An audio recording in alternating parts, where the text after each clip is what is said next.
you saying? All right, you started. All right. Go for So what I was gonna say is the last thing that Nate Silver, and actually, if you want, you can pull up on Twitter, put Nate Silver Twitter. This last thing he said, I think, is actually very. It's actually the correct position, in my opinion, about polling and statistics, broadly speaking. I'll tell you which one it is. You scroll down, a little bit lower.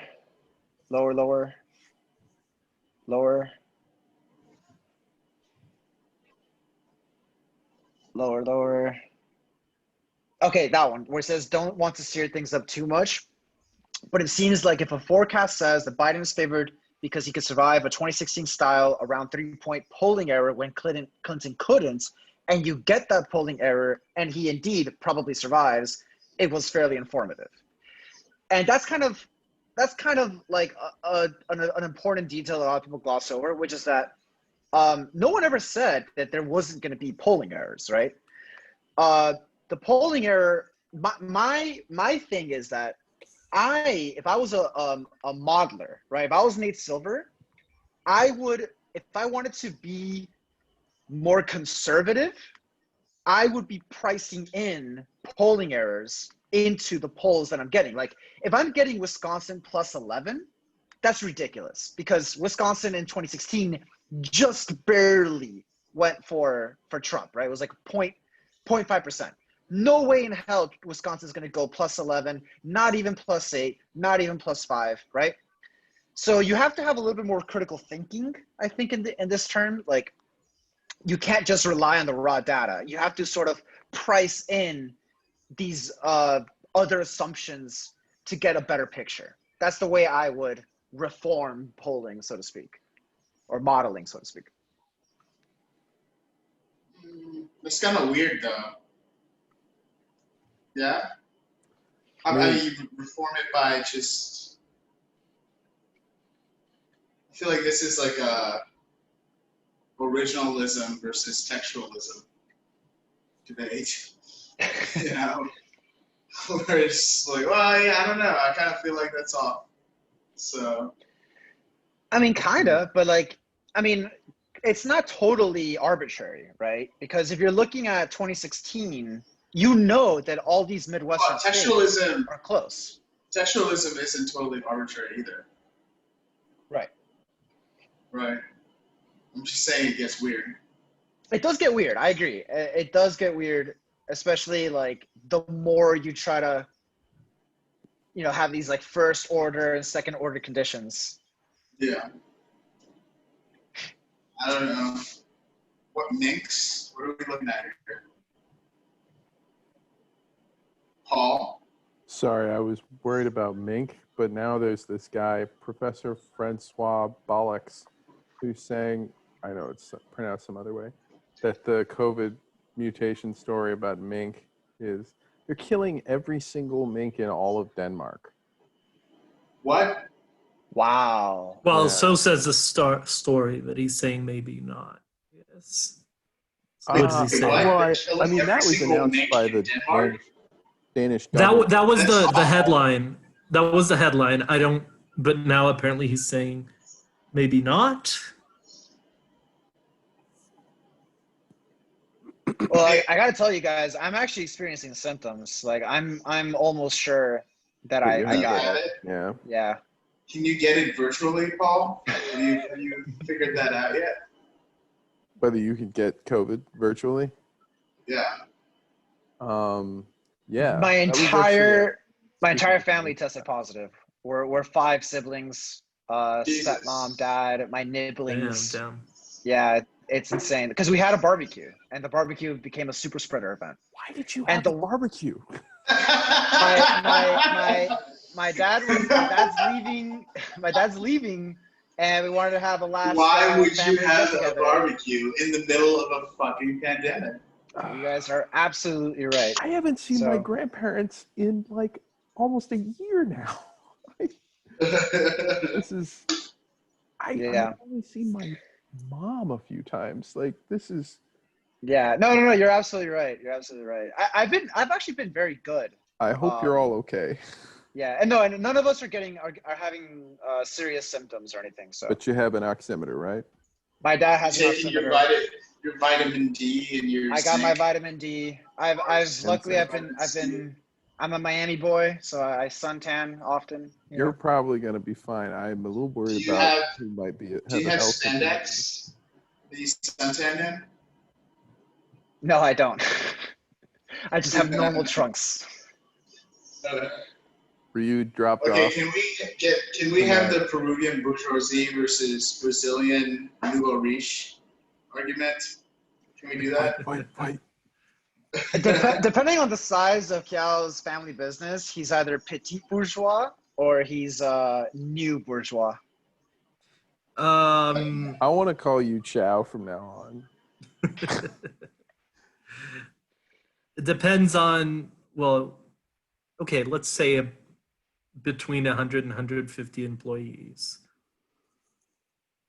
Well, in Brazil, that's not too implausible. That's still like kind of a small business then. Yeah, it's not technically a small business anymore, but certainly not large. Right. Maybe you're just like $5 to $10 lower billion tier. in revenue every year, something like that. I don't think I'm gonna Don't. say. Just okay, whatever. Just yeah. because Edwin likes to bash local politicians on, in a country that doesn't mean Well, we we don't have like politician buying money, certainly. Yeah. No, I would put Kiao in the petit bourgeois category. Chow. probably it's. Yeah. My family was the old Peruvian bourgeois, but they're not really as bourgeois as they once were. So actually, if you want some fun, Paul, look up Does your family look like this? no, they don't. No, at all. Peruvian poncho things. Is that your dad right there? Horrible. No. We're part of the white. We're the white minority.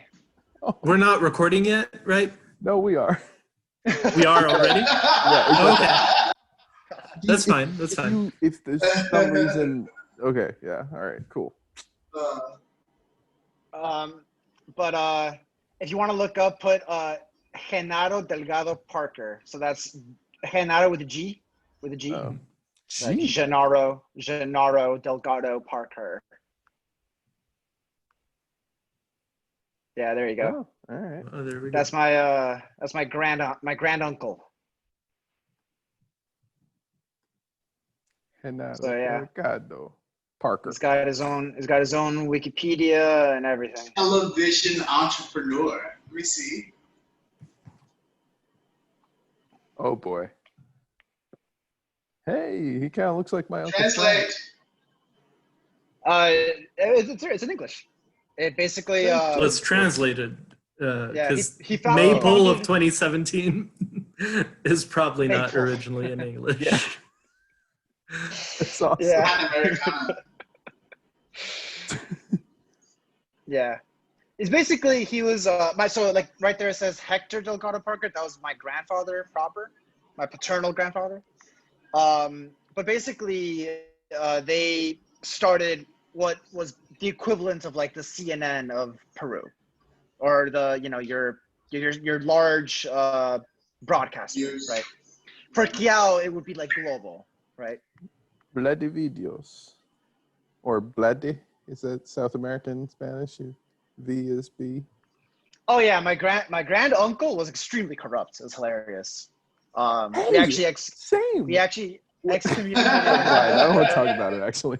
We excommunicated him from the family, actually. Okay, well, that. Yeah. Dude, it's so funny because I was telling you guys I was doing research about Liberia's economic history, right? Mm-hmm. And like just reading so much about like either like a classmate's grandparents or their parents stealing money from the government, or like somebody I know through them who also stole money from the government. Like, it's just like, It's just like, oh, this person, you're in this family, and you stole money from the government. Okay, that's cool. Seems like a lot of you guys did that. I went to high school with some Sandlers. Yeah, I mean, I could tell you guys some crazy stories. Like my grandfather, my paternal grandfather, was actually kidnapped by a Marxist guerrilla group and held hostage for like 7 months. That's awesome. You developed Stockholm syndrome, and then that has run in your family. That explains everything. Yeah. Here, there's actually a really interesting video I could show you. Help me. Paul, is there a Marxism gene variant? Well, let's see. I wonder if there is if there are gene associations that can be found that would contribute to one's tendency to believe that everything can be explained by genes.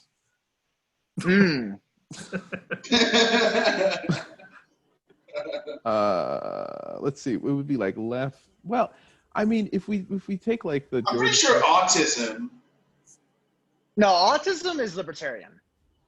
It's just Same hard. thing. Okay. Same thing.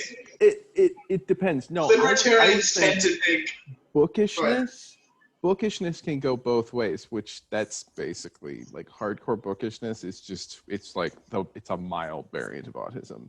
And then as you head towards just like being obsessed with trains and not looking people in the eye, that end you really get libertarian. And there's still a bookish variant of that, which would be the Ayn Rand book in high school, like holding it like a Bible.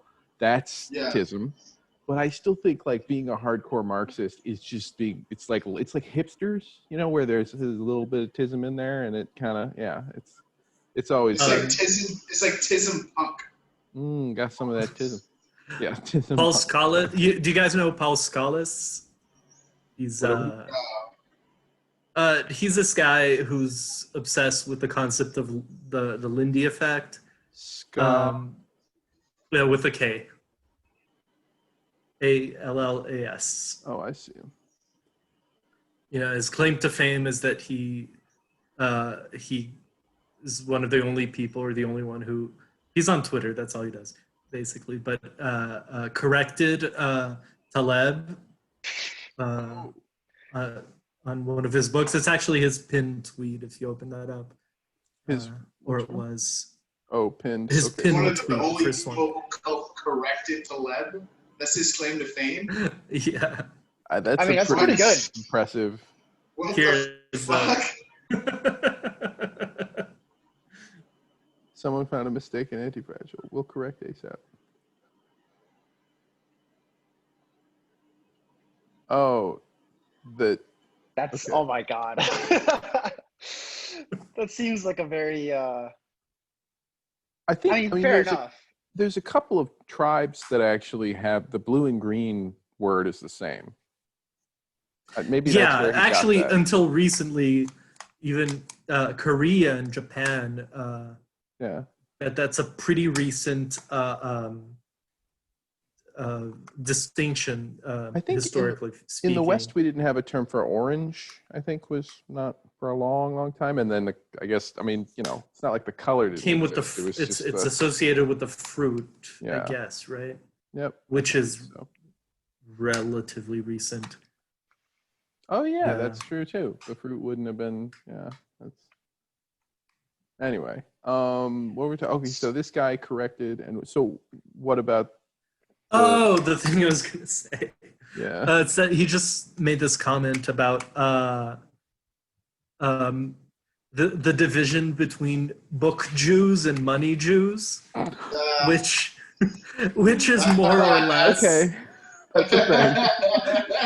Which more or less corresponds to cultural Bolshevism. Yeah, Judeo Bolshevism here. They should to the high IQ academic autistics versus the high IQ systematizing math autistics. Which sounds like that's just a division found in all of humanity, but it's. Yes, but it's just more pronounced. about Jewish people, like pretty much everything. Well, I wonder if it actually, if it would fall on like Ashkenazim versus Sephardim kind of, but it's like Spinoza. I kind of doubt it because it's both. It's both Right. like very Marx was very like- high IQ Yeah. sorts of things, but different different sort of paths and Yeah, definitely. It's a general human dichotomy to be found. yeah, I know, yeah, of course. But it It'd be sort of hilarious if it corresponds wasn't. to- If it just fell particular. Like the ones with the little box thing, those are the more systematic. No. Oh boy.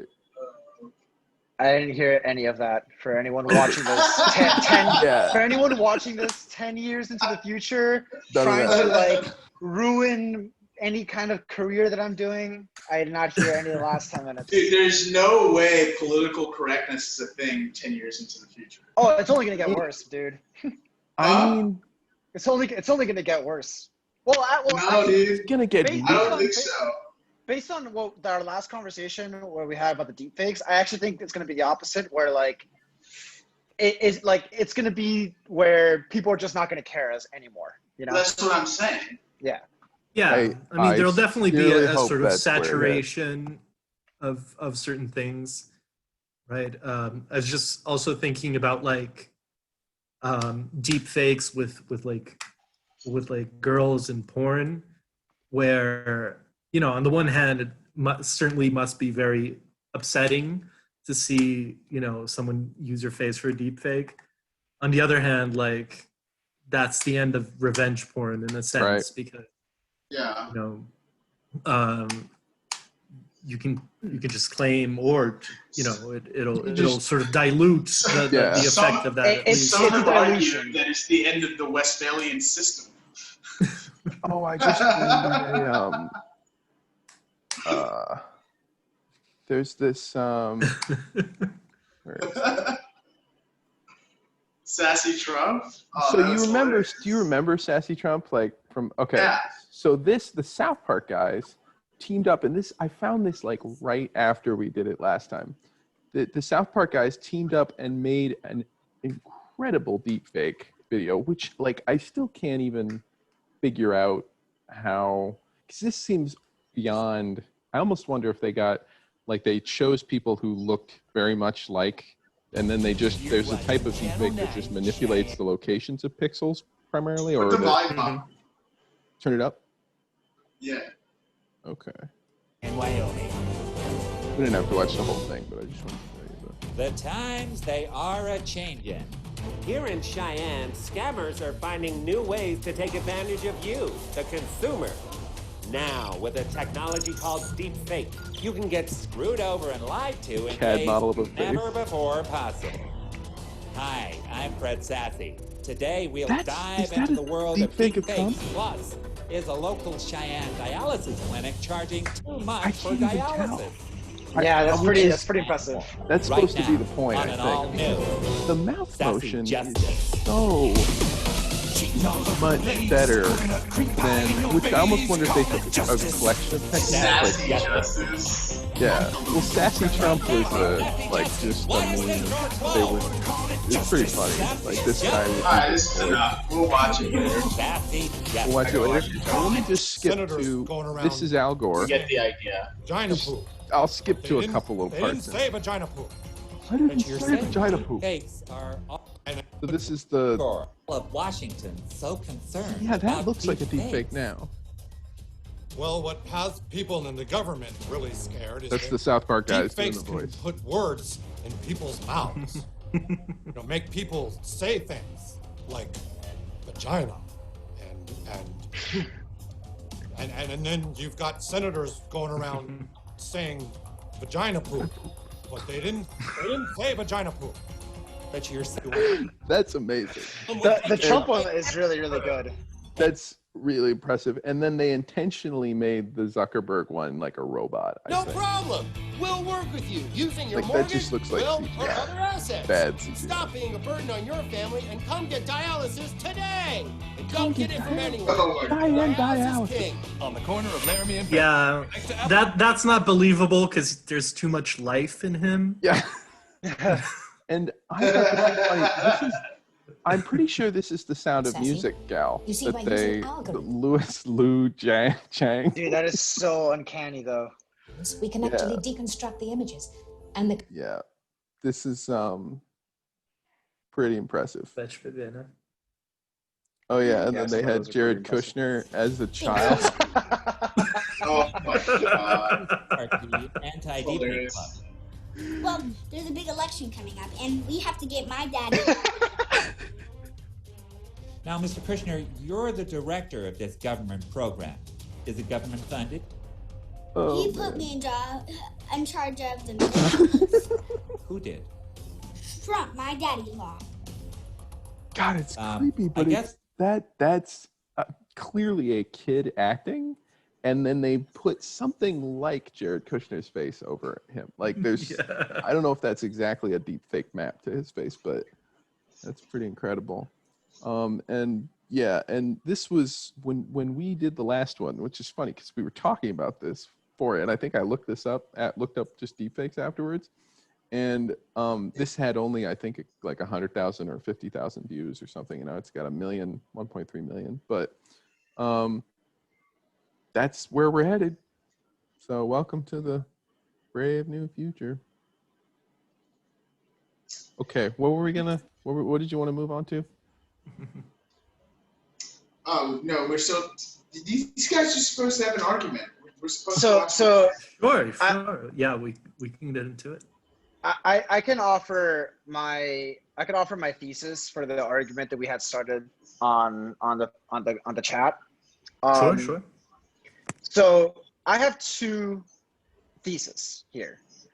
My first thesis is that the Lula administration was unique in its ability to bring about economic prosperity to the Brazilian people, and in particular, in raising 40 million Brazilians out of poverty and in reducing economic inequality.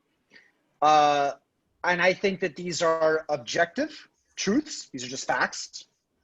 And I think that we can draw a direct causal link between Lula's policies in government to the actual economic outcomes. Paul, do you want to do a Google Doc and like do a summary of these arguments so that we can track them? Sure. And then my second. Wait. Before going to your second, let's Okay. Oh, like I'm restate gonna have it. to here. So that we I'll just make a public one on the. Just a second. Yeah. Whoops, Instagram. it opened in the wrong. Nossa, nem sei thing. se eu tenho Instagram aqui. Depois eu acho. Oh, Okay, sorry. All right. He's speaking hold on 1 second. Spanish WAP. That's What happened? Falando português. yeah, and the Portuguese are great in AOE for if you need like a water civilization. They have like this they have great boats, and then they also have like this weird cannon thing that shoots. Why haven't you signed in yet? 1 sec, wait, oh, you're still just staring at the sign-in thing? 1 sec. Yeah. Notes.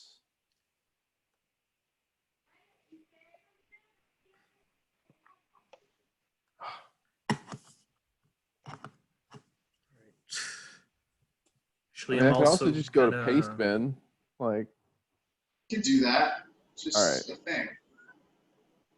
1 sec.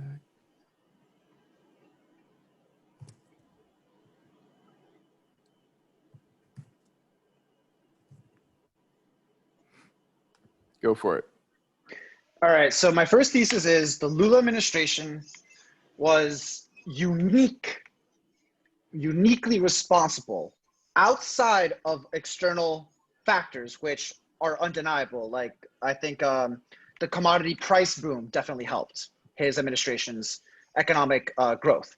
But his policies in particular were directly the reason by which 40 million Brazilians were lifted out of poverty, where Brazil had a shift in HDI, that's Human Development Index, that it had never had before, and had an actual reduction in income inequality, where his predecessor and his successors have all failed to continue.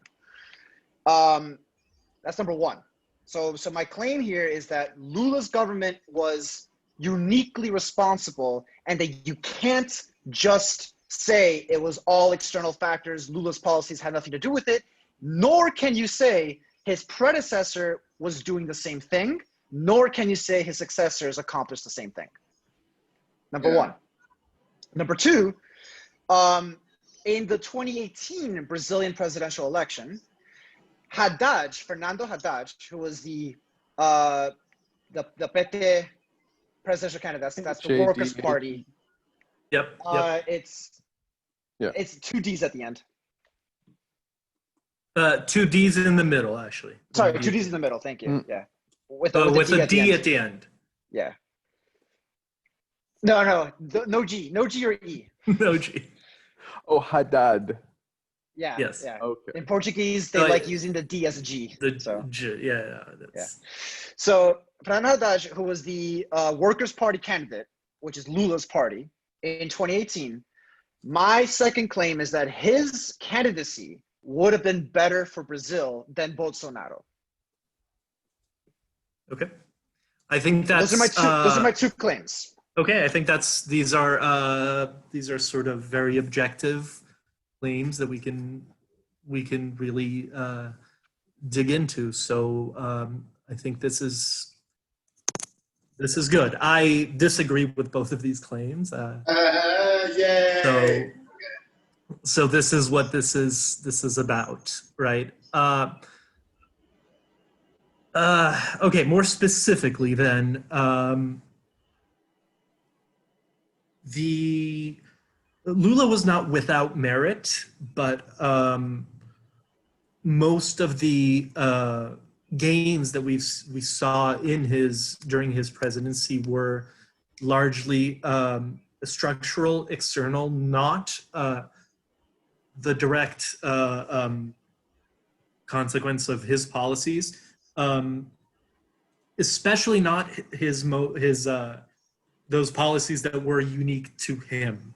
Okay, so has anybody done a study on this? Because this could just be like a we could bring up data once we get the argument. There's certainly meat here to dig into. It's not just bald assertion on either side. Do you want me to start Googling? No, let him finish. Okay. Let him finish his rebuttal, and then we'll look at the and my second one is that Bolsonaro was in fact the better candidate overall. Though of course, also I don't endorse him without reservation. Every right-wing intellectual who's ever supported a fascist, like every single one. I mean, you can add that he's not a fascist as well. But okay. Okay. I would qualify my second thesis just in saying that I think Ciro Gomes, who was the third, would have also been a better candidate than Bolsonaro. And in fact, polls show he would have beaten Bolsonaro. Ciro Gomes. CIRO. Okay. And Gomez with an S. No, it's like Selena. Not enough AOE, Paul. Not enough AOE. I don't know if they're. I guess the names of in the AI. I've started playing ranked games. Pretty good. I'm not very good.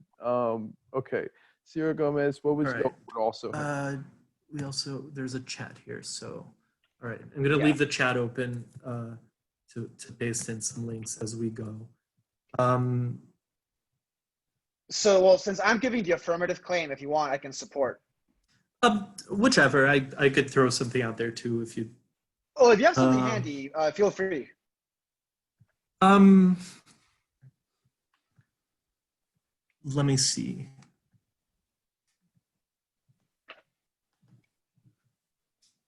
I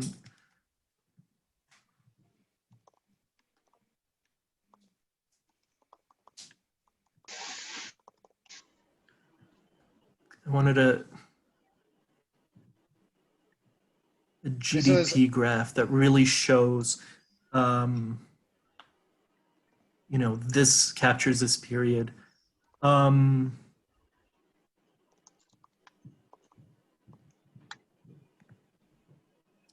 Yeah, okay, this is good. It's the Bolsa family. Bolsa familia. Other languages. Hold on, because here. All right.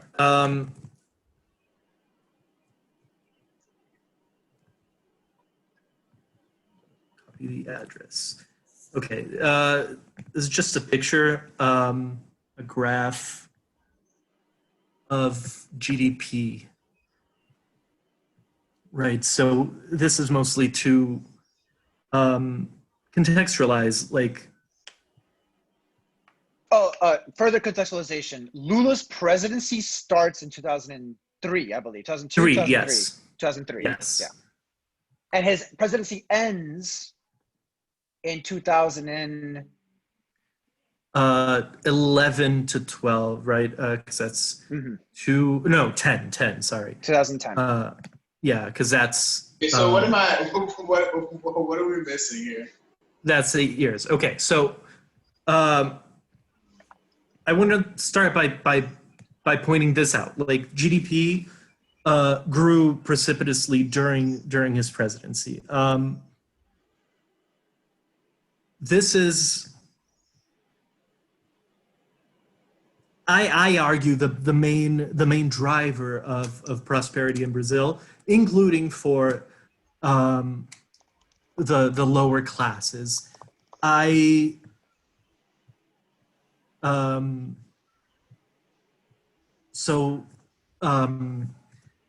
start with, the argument here is that there's this structural cause which is driven, which drove the enrichment of the Brazilian people, the ability of Brazilian people to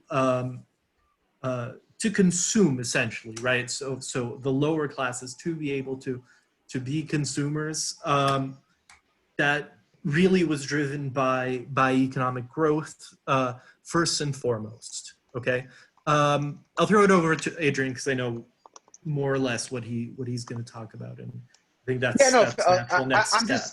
I'm just dumping some stuff in the chat for later, but don't worry about it right now. I want to see if they became American consumers. Anyway, certainly obesity is growing in Brazil and has been. Then that means they're prosperous. But let's go over, because I want Adrian to lay out a bit of his case, so we can have a bit of back and forth. So here's my account for Brazil's GDP growth. I agree, is mostly accounted for by the commodity price boom that occurred from the years 2003 through 2010. Every Latin American country, whether it was governed by a right-wing government or a left-wing government, grew in that time period. Every single one. How comparable was the growth, though? This is actually what I was going to say. Brazil's economic growth, Bolivia's economic growth, and I believe the other one was Argentina's economic growth, outpaced the rest of Latin America substantially. The three of them were governed by left-wing governments for most of that period. However, my claim is not that Lula was responsible for the GDP growth. My claim is that Lula was responsible in lifting Brazilians out of poverty at a faster rate and at a higher rate than both his predecessors and his successors. And the reason why I'm claiming that is because you can have GDP growth without having necessarily diminished poverty or diminished the lack of social mobility. As Kiao knows, living in Brazil, inequality is something that is structural in Brazil. It's something that haunts the socio-political economic landscape of Brazilian society. It's been haunting them since the 1970s. Nonetheless, Lula was the first president of Brazil that had a substantial impact in terms of the distribution of the wealth and income growth. Agree. I will give Kiao this point. So creating consumers. Creating consumers. I give Kiao this point.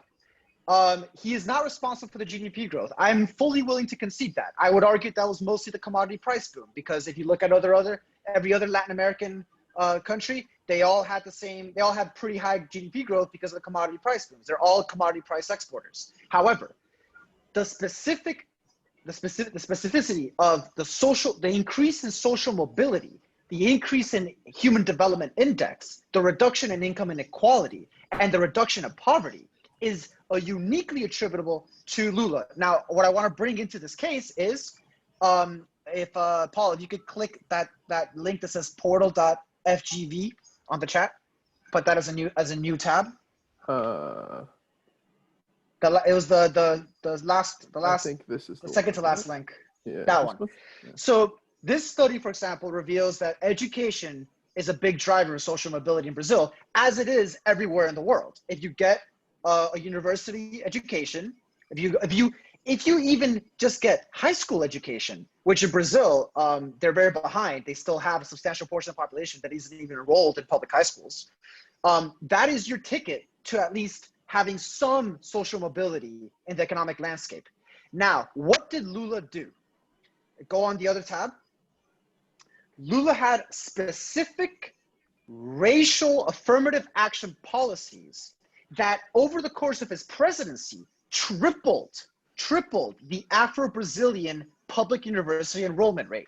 Whatever your views are on the ethics of affirmative action, on whether or not it's the right thing to do, it's indisputable that if you are at the lowest caste of Brazilian society, which is the Afro-Brazilian, and you are now tripling your enrollment rate of public education due to the unique affirmative action policies of your government, white dudes are not going to be happy. There is no dispute. There is no dispute that this is going to give higher social mobility. So that's my two claims. Have you guys seen City of God? Yes. Yeah, No. yeah, of course. Yeah. Of course, yeah. I mean, I yeah, I of You course have. have. Oh, Edwin. You wait. Yeah. So okay, you all answered at the same time. I heard someone say it. Said, of course. Kyle, you've seen it. Yeah, certainly. Yeah, and okay, Adrian's seen it. Edwin, you haven't. You got to see that movie. Anyway, carry on. It just made me think of it, but. Now I'm just going to add one last little detail that I think is very important. If you look, and I'm going to send you a link right now, this is actually something that is very important to enumerate, which is the inequality index of Brazil. So here we go. Oh, you're finding it? So that's the latest link I just posted. Guys, I'll be right back.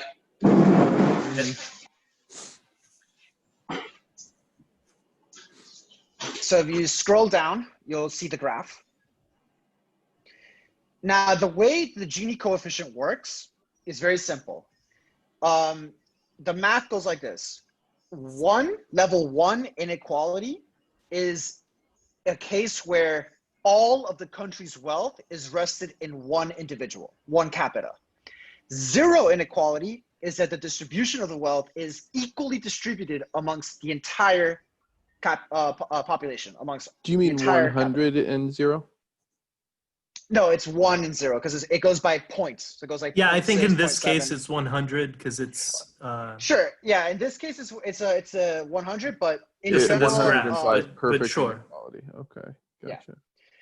So typically it's by point, but yeah, in this case it's like this. So then if you actually scroll down and you look at the values, they have a little neat table there. Lula's presidency again starts in 2003. In 2003, the inequality was 57.6. Let it be known that the inequality of his predecessor started at 53. That's 1992. And in 1992, it started 53, and it ended when Lula took office at 58.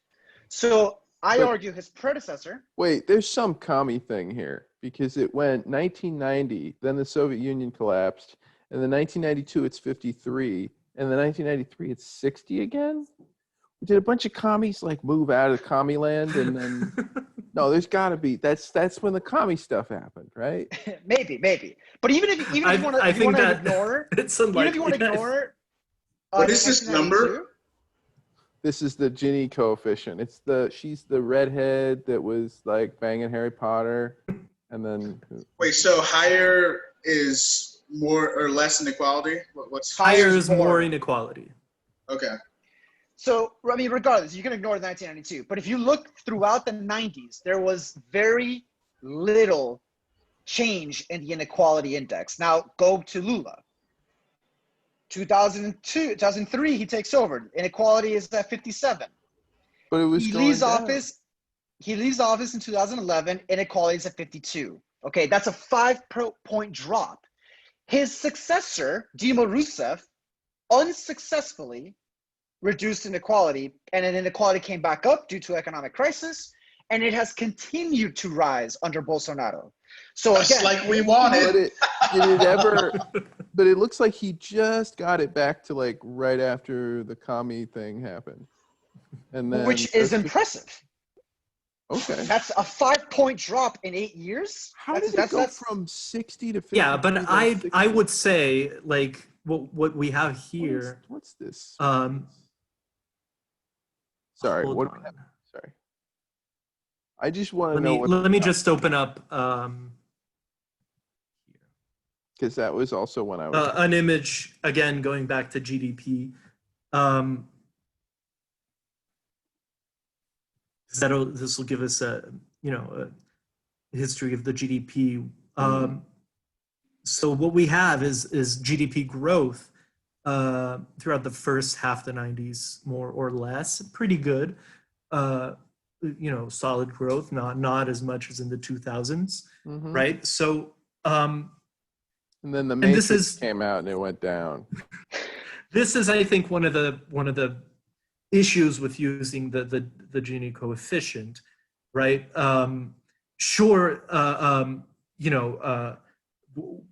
In a general sense, we'd have to get like very precise numbers to say this, in a precise way. But in a general sense, what it looks like is happening here is that Brazil is growing richer, but mostly at the top, right?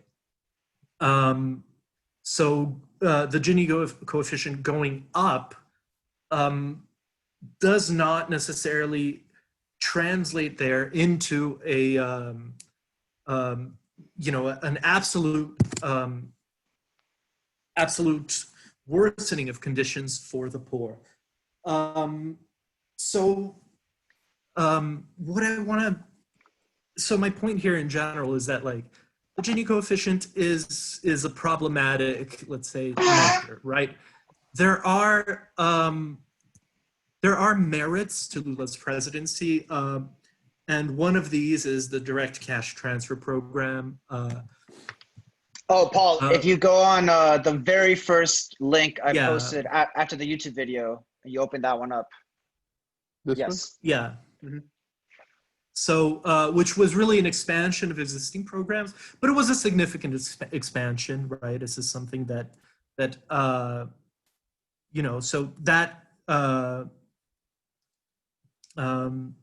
was something where like the amounts, especially at that time, were not very high, but a very large proportion of the population ended up receiving benefits. Let me see here. The favelas. 2011 26% of the population were receiving benefits. That's a lot of people.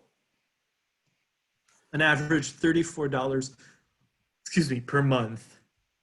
That's pretty awesome.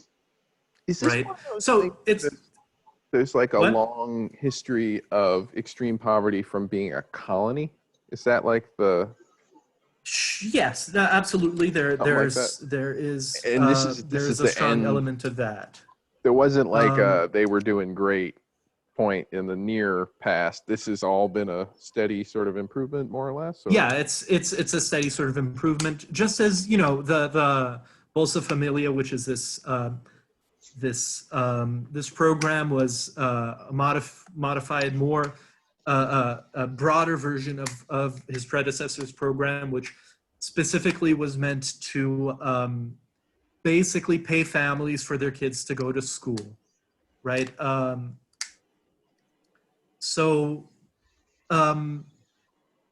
Anyway, so there's some of that, but in terms of the magnitude of that is what I want to point to, is that it's not that much compared to the GDP, right? If we're talking about inequality, we're talking about the distribution of the country's wealth. I'd actually like to see how the Gini coefficient is. Yeah, I was gonna look at Calculated. problems. But I don't understand. So you're saying the Gini coefficient doesn't represent, like, increasing the Gini coefficient doesn't represent worsening of conditions for poor people. Well, So it doesn't necessarily, that makes- because It doesn't necessarily, so that means it's not a reliable metric. well, we need to look at other things to determine the absolute condition of the poor during that period, right? It's pretty clear that the condition of the poor improved substantially under Lula, right? No argument there. But Yeah. really, I'm talking about the comparison of the Gini coefficient specifically with the predecessor, right? Like an increasing Gini coefficient, greater inequality, does not mean a decrease in the absolute condition. Are you really gonna argue for inequality, dude? No, not at all. I'm just saying. I mean, I'm just saying if I couldn't would be like the Bain Capital guy. No. Just like fucking- no. I'm just saying. Edwin. No, what I'm saying is what's more important. Inequality per se is not itself a really, really bad sign. Just the or it is in some particular ways, but the really important thing is the absolute condition, the absolute. Sure. I would argue that inequality, like, just inherently makes the absolute condition worse, just because of the concentration of political power. Yes, but again, in that relatively narrow way, and become more extreme. Yeah. Yeah, but in that relatively narrow way, like I don't think it's narrow. Like, wait. in America, it's not narrow. I want to interject really quick, because I'll take Yao's point that looking at the Gini coefficients in of itself is not a good indicator. However, what I will say is that they've done numerous studies on this. The Gini coefficient correlates with a lot of other socio-political and socioeconomic problems. For instance, crime. The higher the income inequality, the higher the crime rates are. Okay, in virtually every country on earth. And Brazil, we'll get to that. As Cal knows, Brazil's crime rate is among the highest in the world. I mean, Rio de Janeiro, which has the highest local Gini coefficient, as an has the aside, highest crime rate. Do you think this could be the crime rate increased after the guy came after Lula? The income inequality increased, wait. even though it wasn't as bad as before Lula, but based on expectations. But wait. There's one. I don't think it's. I don't think it's that clear in Brazil's case.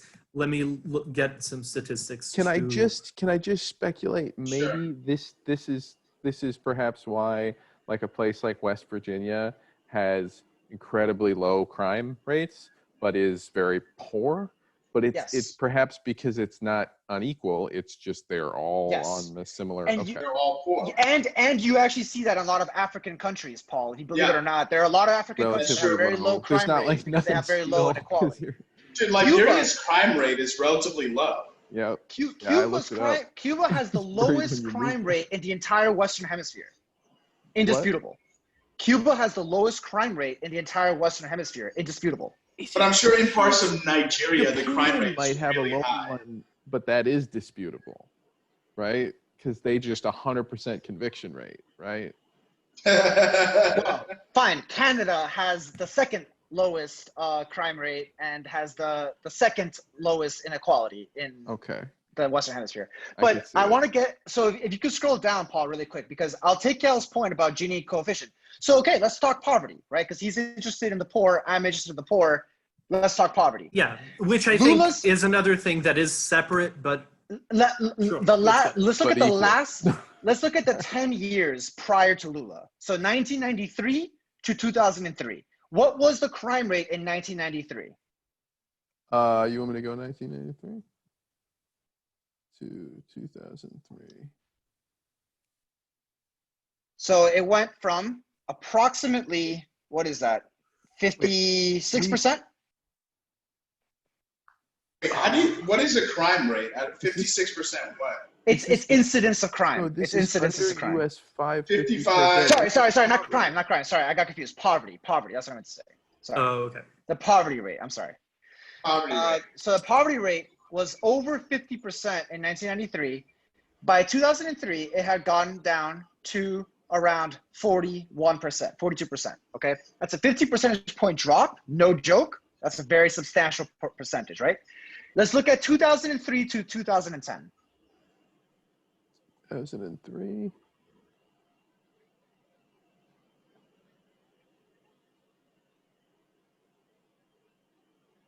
So he goes from 41% down to 25%, 16 percentage point. 16? Is my math right? Yeah. No, my math is wrong. Because they went it's more. Is this 25 at the end? Well, this is like 40 to 20, more or less. 24. Yeah. 40 to 20, so 20% down. Okay. So his 8 years in office. Wait, let's put actual numbers to that. How many million more people is that? That extra in Lula, it's 40 million people. The population probably changed. Well, wouldn't have changed that much in a decade. So you're having, and by the way, that's a good point, Edwin, because as the population is increasing, that's how they. As the population is increasing in Brazil, the poverty rate is going down at a faster rate than the last 10 years of that doesn't happen. That doesn't happen. Hmm? Like population rate increasing while poverty rate decreasing. So Cal's point, the way you would Cal's think. point, which is Cal's argument, which is that this is primarily a story about external factors. Funneling from the rich to the poor. Okay, so hold on. Let me just do It's the baby quick boomers. back of the envelope.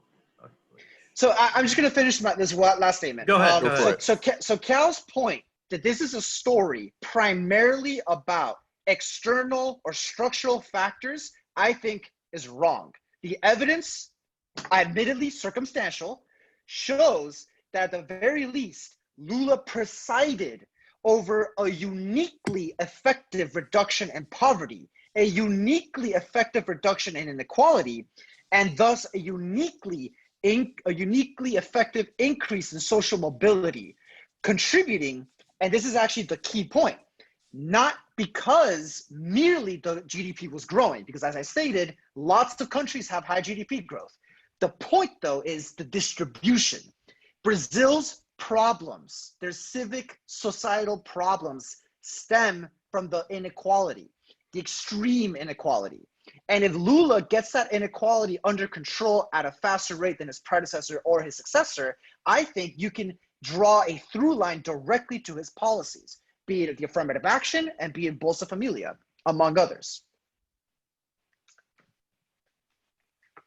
Oh, I didn't write all that down. All right. But we So got it. that's fine. That's fine. I got it. Lula. So, okay. First, what I would say is Bolsa Familia, while good did not have just didn't have the numbers to account for this much reduction in inequality, or maybe for the narrow what's the threshold here, because there's also the possibility that they're reducing poverty at a threshold near where Bolsa Familia is doing the transfers, but not much above that, right? Do we know what the threshold for poverty is in this graph? Oh yeah, that's good. Oh, $5.50 per day, under $5.50 per day. Okay. So that's like one. If we do just simple math, that's like if someone works every day, Starbucks a day. that's 165 per month. Yeah, 165 per month. At the time, the real was a bit closer to the US dollar. Bolsa Familia would not get that high, because we're talking about something closer to 30 per month per person, 35, depending on the year, because it's adjusted for inflation. So my argument is that numerically it's not enough, okay? It contributed to it, but what we have at this time is the neoliberal policies of the 90s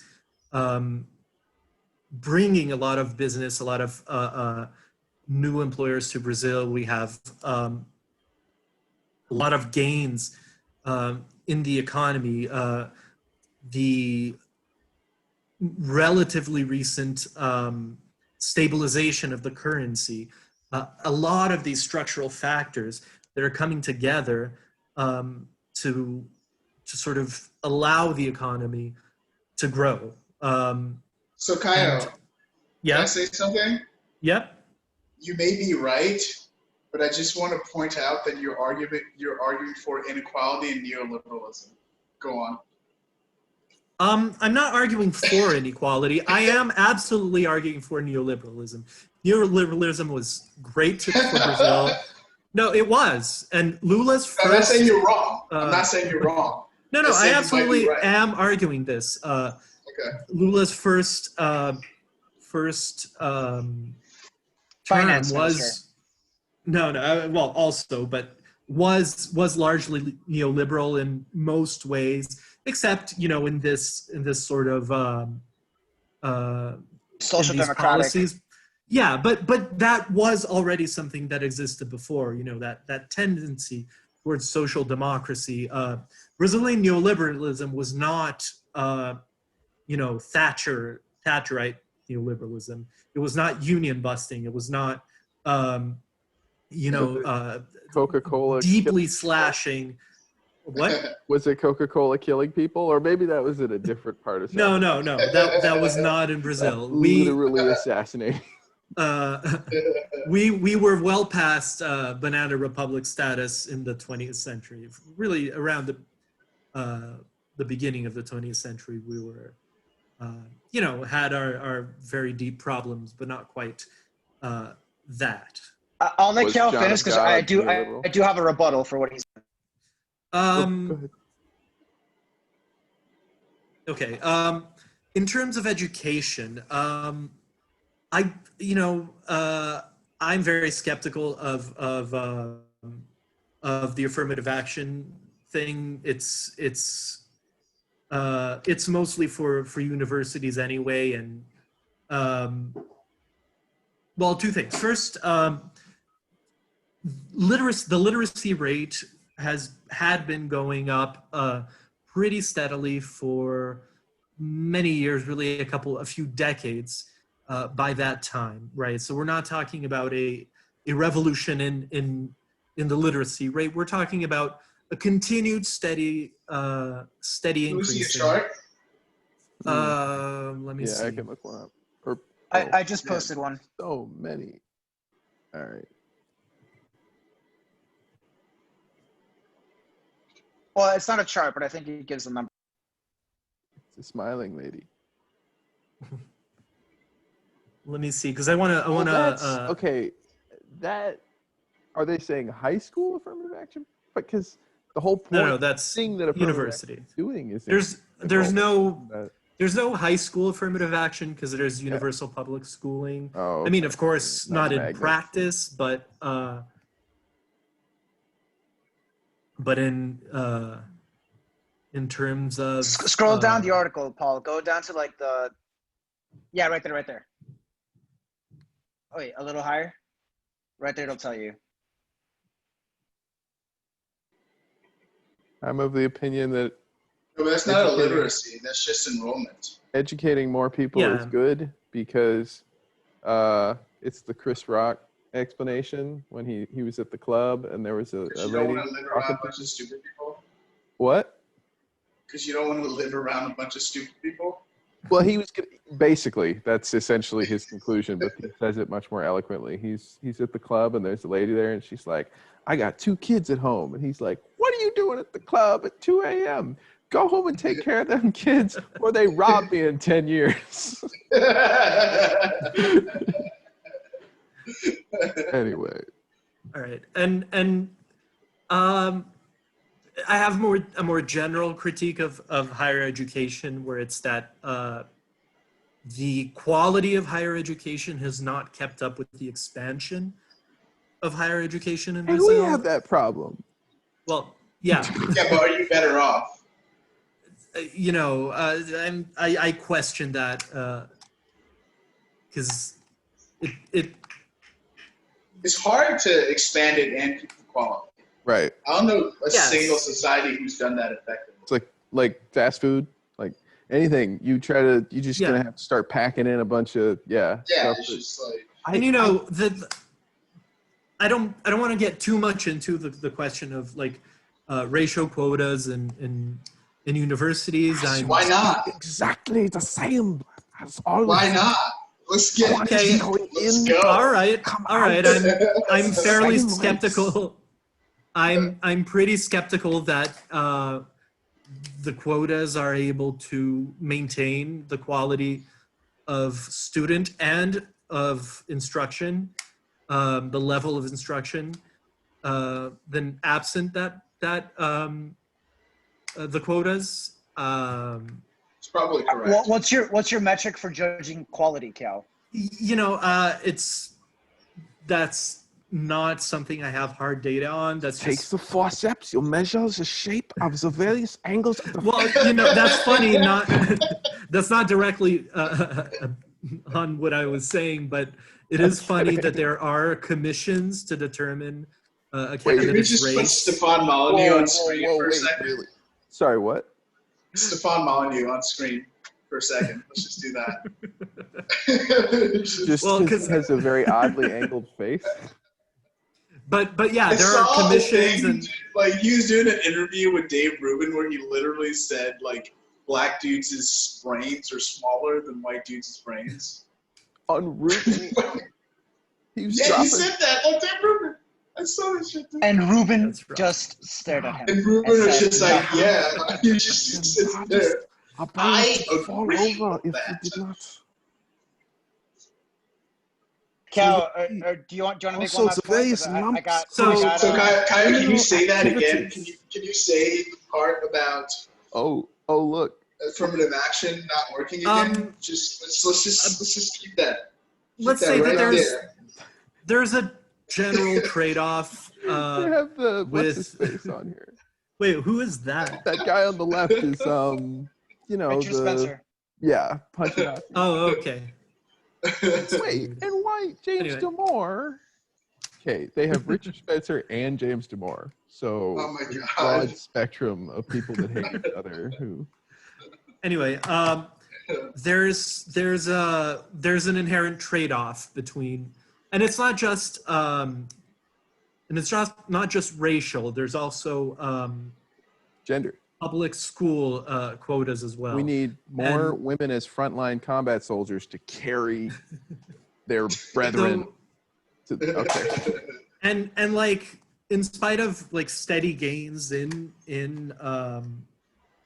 like basic literacy, the quality of schools continues to be terrible. Actually, I'm not even sure if it hasn't been going. So, going Kyle, my down. question is, like, is that an argument against the policy, or is that an argument to do, like, that we need to think differently about schools? And Well, of like, course, do we that? need to think differently about schools, and like there needs to be better schooling. I think there are some. Yeah, but my point is it an argument against those policies, or is it exclusively? The problem is that these policies only kick in at university level, and That would be a big So problem. we should expand affirmative action. Huge problem. well, but to Huge what, problem. right? To where? Brazil has this quirk that the most prestigious universities are the public universities. Yeah, they're Right. the best ones. Yeah. So And the hardest ones to get into. and the hardest ones to get into, absolutely. Is this like the And- British system where public means the opposite? No. Yeah. It's public universities. Yeah, no, it's more like France, where like if you are a fuck up, you have to go to a private school. Yeah, something like that. Like public universities Or the are French entirely Quarter. free, entirely Well, that's government probably funded, why. and they are traditionally known as the best in the country. If it's free and well funded, then yeah, that would happen. Like, Yeah, and they're fine institutions in the sense that they have like a tradition of you take a medical school, you have like all these old doctors who are trained by their predecessors. Cal, so is your argument that the affirmative action policies, i.e. having more Afro-Brazilians and more Pardo Brazilians entering the public university system, is worsening the quality of the university system? Is that your argument? I think it probably is. I don't think it's easy to measure. I don't think many people want to measure that. That's also a big issue in Brazil. The access to certain is it worsening the quality or just worsening the student, like the output of the students? The output of the students, not the problem per se, but Well, then, so why do you think that is? Is it just like inadequate investment in early education? Well, I would also dispute that. I think I would also dispute that on the fact that social mobility has objectively increased, and social mobility is the indicator by which we judge the effectiveness of an education system. If an education system is producing, if an education system grabs a poor kid and spits out a lower middle class or middle class kid, that is a good education system. I mean, yes, to some extent. I just want to throw one thing in there. There is the possible issue, and I know we've seen some of this in the U.S. of college having been a standard for some metric that was used later to determine job prospects and thus one's in this modern world. I'm anticipating what you're going to say. You're talking about the dilution? Right. So the issue would then be if that means less and less over time, that would lead to more equality, more measures of equality, but that wouldn't necessarily be a better a trend in a good direction, because it doesn't act. It just means that you're blinding institutions more and more to the quality of candidates coming in. So they're going to have to kind of. I mean, maybe it's good that they take more risks. I would dispute what you're saying on one count. If you were able to read in 1620, you were automatically in the top 1% of income earners. That is indisputable. Okay. So yes, does universalizing literacy dilute the monetary value of literacy? Absolutely. Does that make it wrong to dilute the value of literacy? I don't know. I kind of like the fact that everyone that's not can know how to read. really what we're saying. Like, I think literacy is good, as well as more teaching, more knowledge is good. But you have studies that It's the Faber College motto: knowledge is good. Let me try to look something up. While he looks that up, Paul, can you put on the trading economics link that I have set up? Because I think it's a good rebuttal to what Cal was claiming earlier. Go ahead and put the 25-year interval. So if you look, sorry, go to the max interval. There you go. So if you look at this chart, this is the foreign direct investment, which is universally recognized as one of the main metrics to judging foreign investment in a country.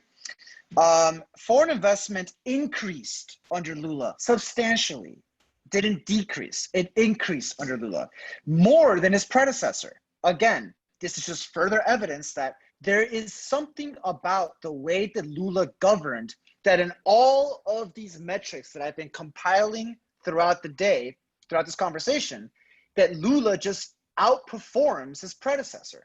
Now, I agree with Cal that a lot of this stuff was a long time coming. I think that, for example, you could point to the public healthcare system established in 1994 that was a pretty good system that has now been actually decent compared by Latin American standards. So I'm not going to take away from Lula's predecessor entirely. I agree with Cal that a lot of this stuff is a function of a historical process. But when did Lula start? Specific, 2003. 2003. 2003, and then it went up, and then it dipped here. I assume recession. The Great Recession, yes. Which, by the way, 2008. So that's the U.S. Well, but I saw a dip. And Brazil's recovery, by the way, was the fastest in the Western Hemisphere. I just want to point yeah, out. But that's because we didn't really get hit with it, except in terms of the international market, and importantly, we were the beneficiaries of the United States Fed's quantitative easing program, because a lot of money ended up here. Sure. FDI, and I mean, FDI is really a neoliberal, growth mechanism, which is, my point here, right? It's yeah. I mean, you're not going to get me you're not going to get me to speak out of both sides of my mouth. I mean, I'm a developmentalist. I believe in developmental economics. Sure. I am on the left without a doubt, because I think that the left generally has better developmental policies, and I think that Lula's government is proof that they accomplished something that their predecessors could not, and that their successors failed, including, by the way, Dilma Rousseff, who I think had a very bad government. This is me. I'm a Chad centrist. Yeah. Okay. So, but going back to the education thing, because I found here's what my problem is. The actual measurements of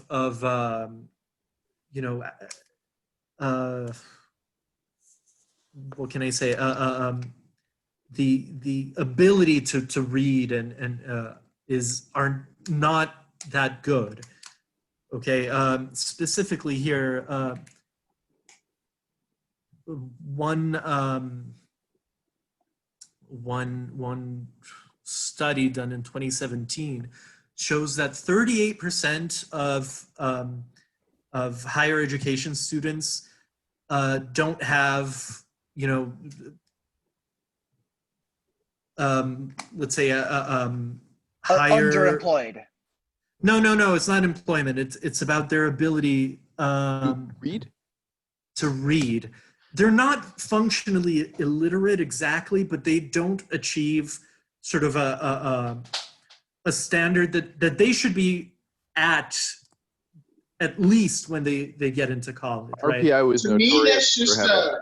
Oh yeah. that's just like a technological limitation, and that's because I'm looking at a similar problem. Because like, it's just hard to find enough people to teach kids when they're young.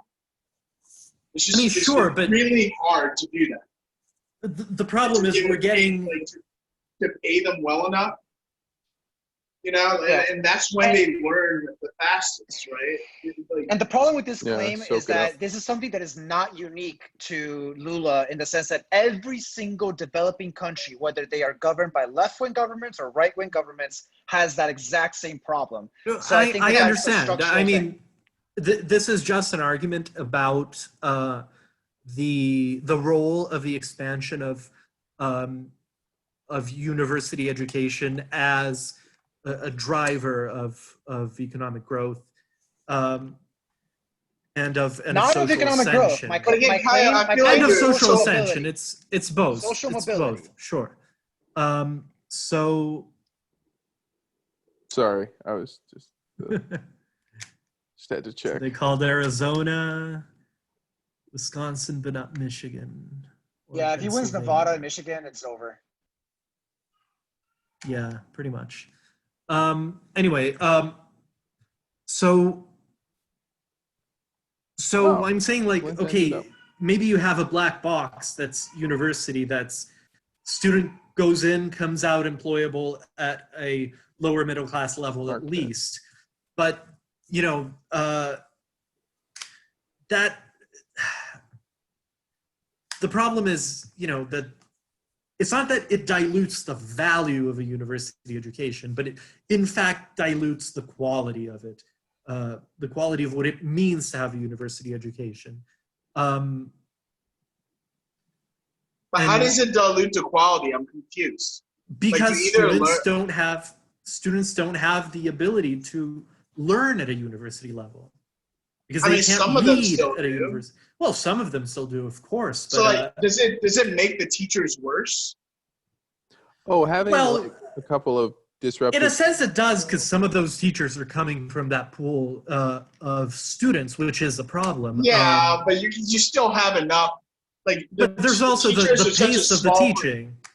Like being There's a also the pace professor of is the- such a small percentage of people. That you're still No, gonna of course have it is, but like, who's not only a professor but a school teacher as well? Like, who's becoming a professor or a school teacher, right? You have this sort of probably feedback the top effect. 60%, not the bottom 40%. Maybe, maybe not, right? Teaching is a pretty accessible career, at least at a below university level, right? It's not exactly gonna require a sort of higher standards from the students in terms of their university achievement. But so they increase the total number of people substantially, though, right? Like the total number of teachers With degrees, or total sure. number of students.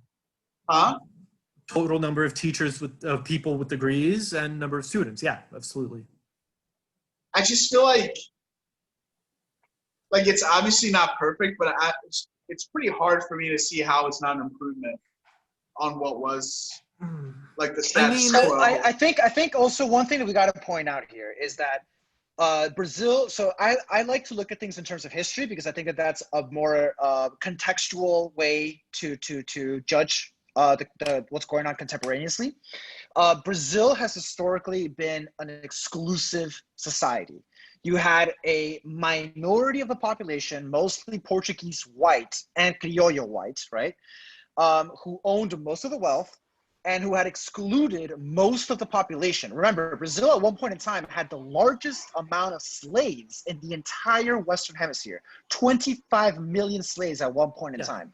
They were we were particularly, particularly brutal, and also the last of all the countries in Western Hemisphere to abolish slavery under Pedro II. God bless. I mean, with that background, fixating on that seems kind of ridiculous to me. But like,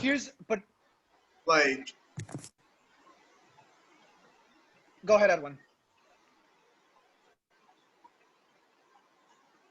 Oh, did Edwin freeze? Edwin? Oh yeah, no, I thought you said go ahead, Kaya. I'm saying with a background like that, it seems like fixating on. I don't know. Go ahead. Well, so my only point in saying that is I think, and I could be wrong, but I think what Kiao is actually representative of is a kind of anxiety that a lot of petit bourgeois Brazilians feel, in that they are starting to lose their political dominance over Brazilian society. I think this is a psychological thing, because I think that if you look at, for example, what happened with the Tucanos, as Kiao knows, the Tucanos, which were the Social Democratic Party of Brazil, but they were anything but Social Democrats. They were they're the center right, essentially. Yeah, they're the center right.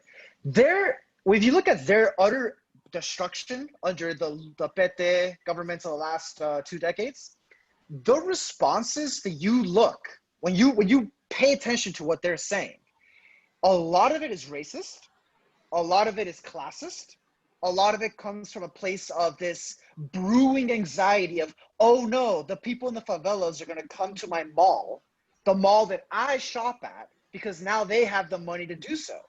So, I mean, frankly, I think that what's happening in Brazilian society is a paradigm shift. Lula paved the way for a democratization of the economy in a way that Brazilian society had never seen before. And it's a shock, because if you're used to having an exclusive society for 200, 300 years, and then all of a sudden this motherfucker who came from a working class background becomes president, and he starts to increase the social mobility of the underclass, yeah, if you're in the middle and on top, of course you're going to have a little anxiety about that.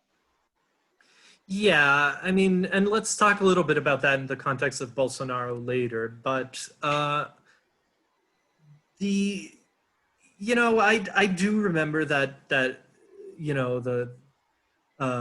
thing about young people going to the mall and screw malls. Well, but that's kind of the thing, is that where do you hang out in Brazil? Because, doesn't everyone have AKs? But by the way, for background, I had a girlfriend in São Paulo. You actually might know who she was, Cal, Violeta Orlandi. Violet Orlandi. I don't know if you might know. She's famous in Brazil, but whatever. Me and her. We got it. What's her name? What's her? Violet Orlandi. Basically, me and her, we would always hang out at the Higienópolis Mall.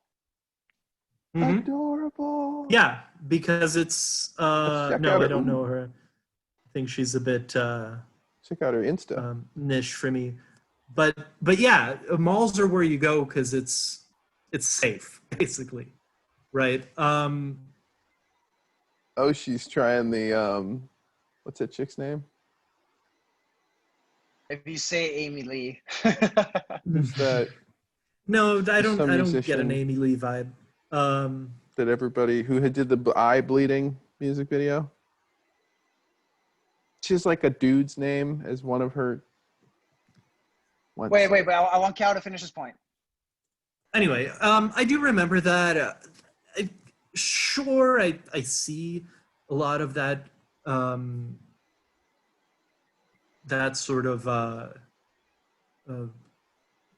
attitude.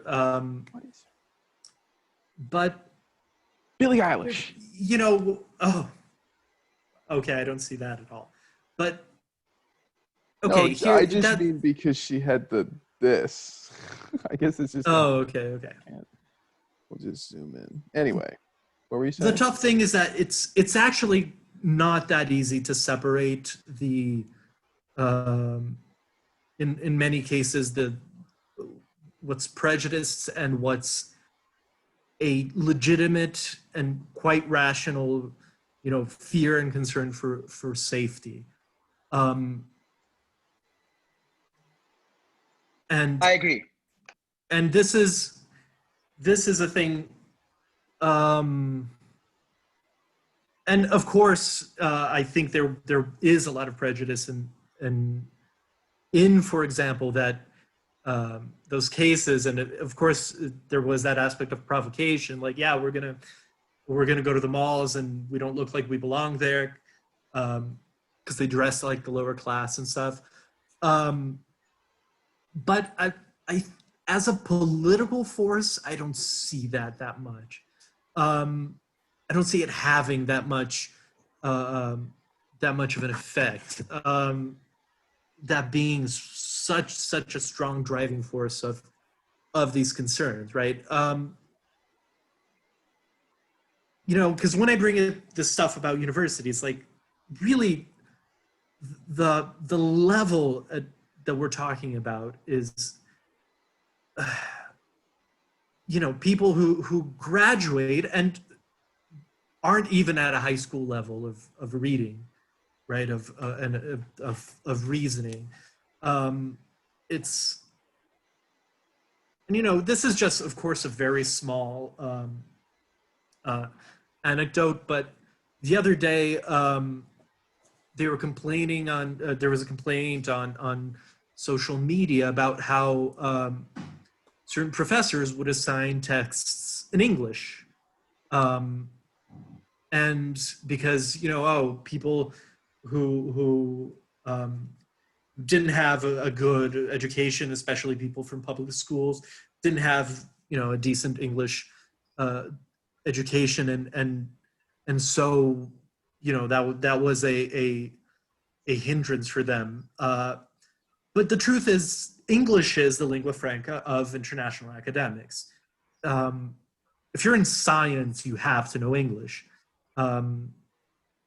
Really, most academic pursuits, you're going to have to know English, but that's especially important in those where you have to keep up with very recent and ongoing research, right? And so that's a thing where you take the best universities in the country, and you, for instance, impose a rule where teachers can't assign readings in English to their students. That's going to have an impact. That's going to have an impact on that's really bad, actually.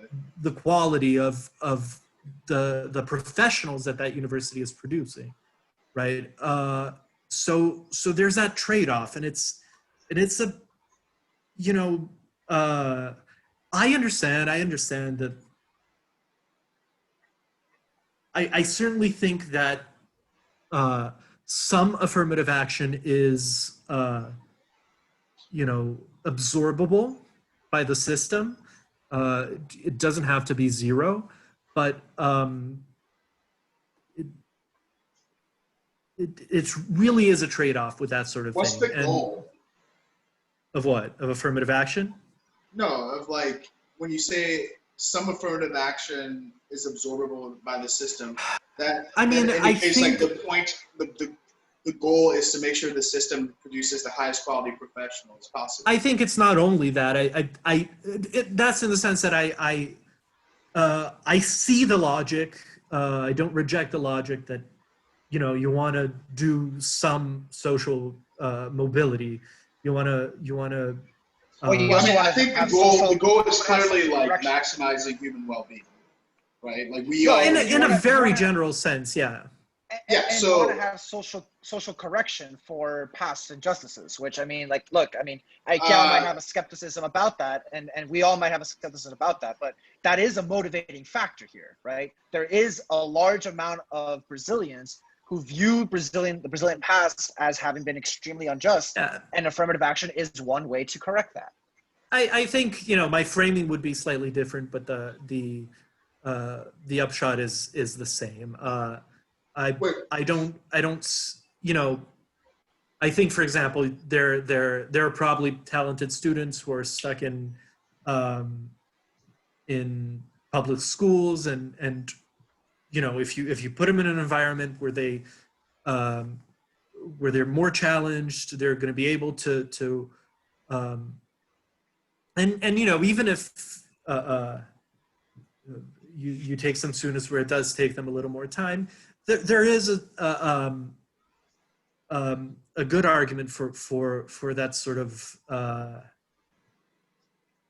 let's say blending blending classes, right? You are correct that the class stratification in Brazil is very stark, and on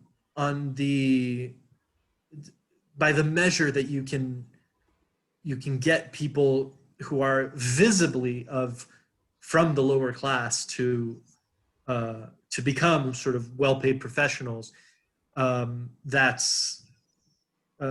will probably have some effect in terms of making that divide more permeable, at least. But what did you say your framework was? Because Adrian was saying, like, hey, it's about fixing past injustices. Oh, I mean, I just don't buy the sort of historical debt injustice, but why? But in a what? Why? I mostly because I care about the future, and how is that not related? I mean, it's causally related, of course, and because the reason why I brought it up was because if you have a population that has been economically, politically, socially excluded over the course of 200 years, that's going to have some effects in terms of their baseline. And to bring them back up to speed is a difficult and monumental task. Yeah, poverty perpetuates poverty. Yes, absolutely. That's where sort of yes, I absolutely agree that poverty perpetuates poverty, and so that's if you're going to like break a large percentage of that population out of poverty, you're not going to do it by instilling Protestant values. Well, you're not going to.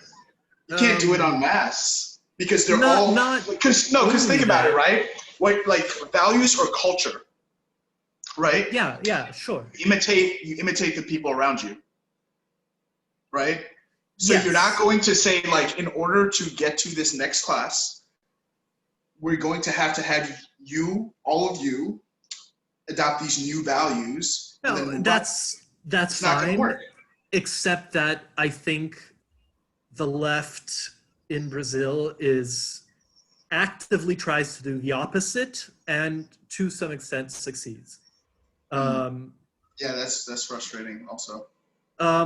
Like I absolutely appreciate the difficulty of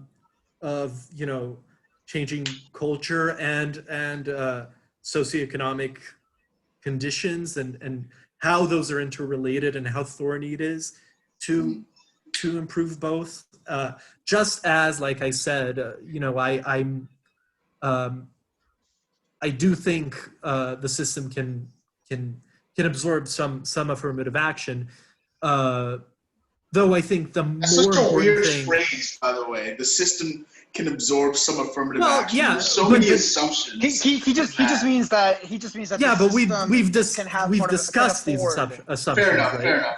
Yeah. We've talked about what I mean by this. I hope that's clear. Because that's in the context of that trade-off. Certainly, a very important thing is basic education, right? That needs to improve, and it needs to improve drastically. What I see, public education is so far behind, even very, very,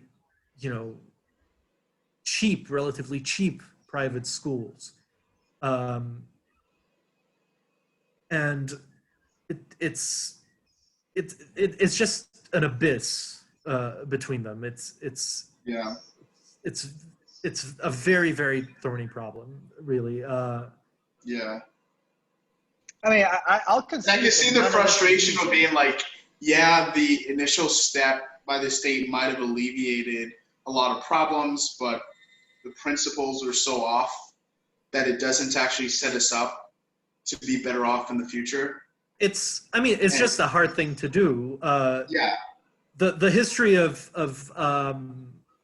literacy has been good, relatively, right? I mean, at least enormous gains have been made, but there's still sort of these other levels that need to be established in the wider population, and there you also have issues with discipline, with kids' ability to pay attention. Not so much hunger because they get school lunches and stuff. Yeah, but that's a much more like discipline, pay attention. That's like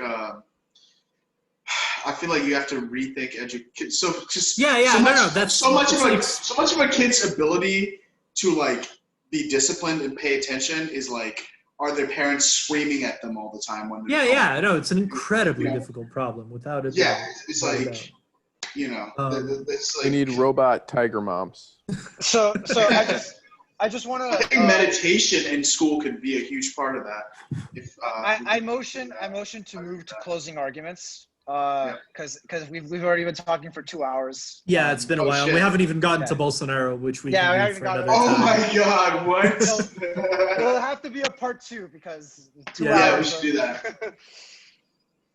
But Kel, if you want, I'll let you. Or actually, do you want to have the last word? Whichever. It's up to you. Okay, quick last thing because I think this is very important. Just Paul, if you can put this last chart up there. Oh yeah, you sent the link just now. Yeah, sorry. It's homicide rate. There's a couple different countries, but Brazil's the top one.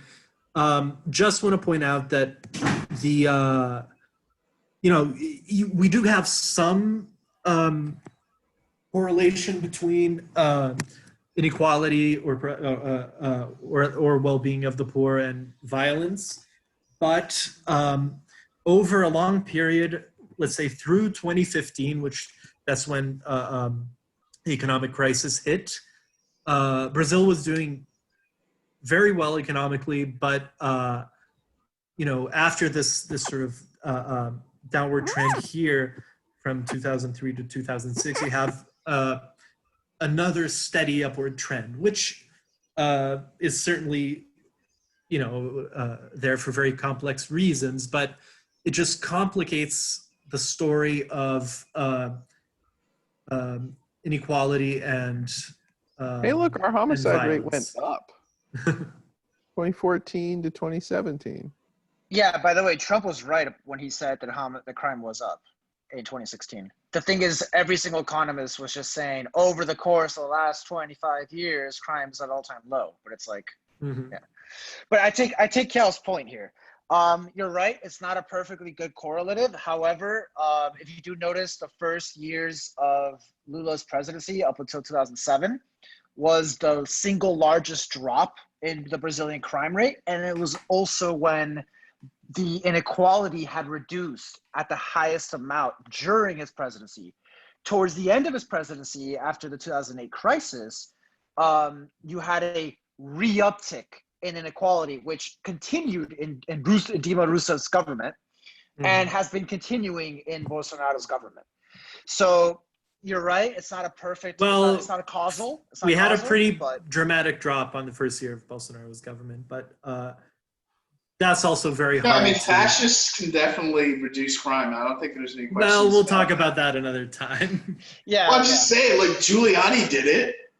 Fucking, like, there's no question. If you have the military just fucking gunned down, I mean, Fujimori in Peru ended terrorism, but he also killed 4,500 innocent people because it was just, you just go to a village where there was 2 or 3 suspected Maoist guerrillas, and you just massacre the whole village, right? Yeah, you can definitely wipe out terrorism. You can do it. Like, there's no question about that. You can also equalize things by killing everyone with glasses. That's true. Yeah. That's true. I'll make my closing argument and then I'll give Cal the last word. So I feel like I've successfully given both the historical context and the economic data to show that Lula's government was a particularly effective and successful government on most realms that are relevant to Brazilian politics. If you take into account his predecessors and if you take into account his successors, I say that Lula's government really does shine, which is a rarity in Latin American politics, which, as we all know, is usually an utter shit show. And I think that overall, sorry, go ahead. Overall, I'd say that Lula's is, as the New York Times, as the Wall Street Journal, as The Economist and the Financial Times said at the end of his presidency, when he had an 87% approval rating amongst the Brazilian population, the most successful politician on earth at that time. All right. So, all right. I've made the argument that most of these successes were largely structural changes that Brazil was undergoing at the time. There are some things that are attributable to Lula. There's an expansion of cash transfers to the very poor. That was something that he did really took on, and that probably made a big dent in the condition of the poorest in Brazil. But those things were not numerically, quantitatively enough to explain just how much the economy grew during that time, or how much of those gains went to the lower and lower middle classes. Where did Edwin I go? argue that, what? Oh, did Edwin leave? He's in the chat saying he's trying to come back in. He got kicked out somehow. All right. That these policies, anyway, that Lula's policies were not sufficient. What he did do was continue the more or less neoliberal approach of his predecessor, with Brazilian characteristics, which has some aspects of social democracy, expanded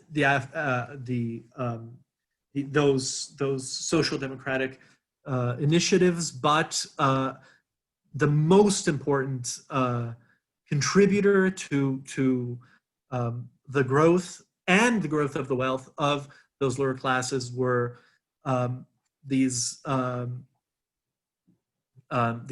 structural changes that were coming from a renewed let's say stability that was established throughout the 90s, various privatizations that made business easier. Among these, I would especially point to the telephone service, and perhaps most importantly, the world stage, where there was the commodities boom. There were foreign firms looking for places to invest, looking for new markets, and what we really do have is foreign direct investment driving that Brazilian growth, which again is that. Oh, Edwin's not coming back. Oh, too bad. He can't get the website We're finishing up. And what's important about this is that first, it's not unique to the left or Lula, right? This was a continuity from Fernando Henrique, who was his predecessor, and so Lula's popularity was, of course, buoyed by this really explosive economic growth, which, not incidentally, gave him this sort of Teflon characteristic of stuff just not sticking to him. We had in the mid 2000s this a major corruption scandal involving involving vote buying in Congress, which struck some of his very high-ranking members of his party, of his cabinet, but did not stick to him, and which eventually, when especially the mistakes of Dilma's presidency, but which were a continuation of the end of Lula's presidency, led to this very profound economic recession, plus these sort of waves of scandals in around 2015. His popularity tanked and really never recovered from about the mid-20s. So yeah, basically that's it. Was not mainly attributable to him. Was attributable to these economic factors that were mostly out of his hand, or very much sort of orthodox neoliberal policy. All right. So I think this was pretty good. I look forward to coming back and talking about Bolsonaro on another occasion. Yeah, it was nice talking to you, Kiao. You were a good sparring partner. Talking to you, Adrian. Yeah, nice to meet you. In video anyway. I'll probably meet you. You're in Sao Paulo, right? Sao Paulo State, but I'm close by, Campinas. I'll probably one day. We'll probably hang out one day because I go to Brazil pretty often. So awesome. Yeah, that'd be cool. Just shoot me a message. We'll hang out. All right, guys.